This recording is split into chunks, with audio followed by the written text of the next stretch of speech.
एगो बात माने जाने खिसियाई राजा जी, हमर दिलवा के सरधा पुराई राजा जी, दिलवा के सरधा पुराई राजा जी। एगो बात माने जाने खिसियाई राजा जी, हमर दिलवा के सरधा पुराई राजा जी।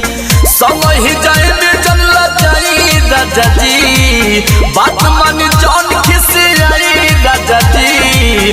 भूखल बानी हम 14 अप्रैल, भीमज के मेला घुमा दे राजा जी।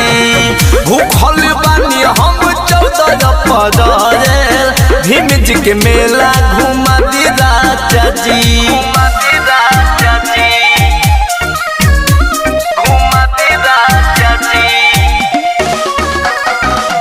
भीमज के मेला घुमा दे राजा जी।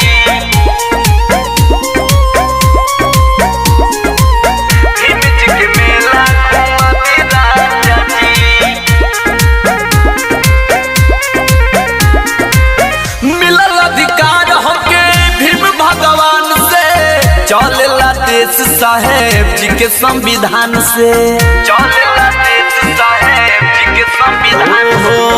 मिलल अधिकार हमके भीम भगवान से, चलेला देश साहेब जी के संविधान से। भीम जी के दिहल जल भुलाई राजा जी, झूठों के जान भर माई राजा जी।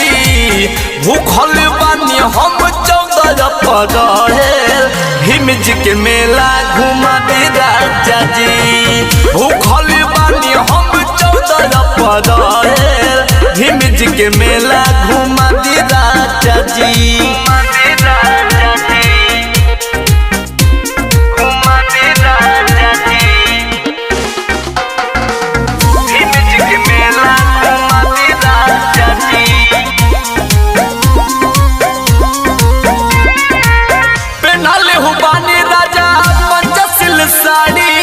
बांधी के पगड़ी तू हकी हो गाड़ी, बांधी के पगड़ी तू हकी हो राजा।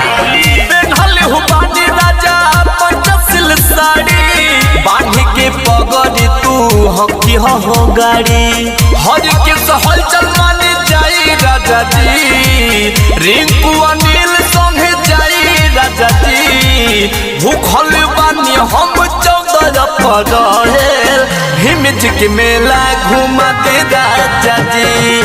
भूखल बानी हम 14 अप्रैल, भीमज के मेला देखा दे राजा जी। ए राजा घुमा देना।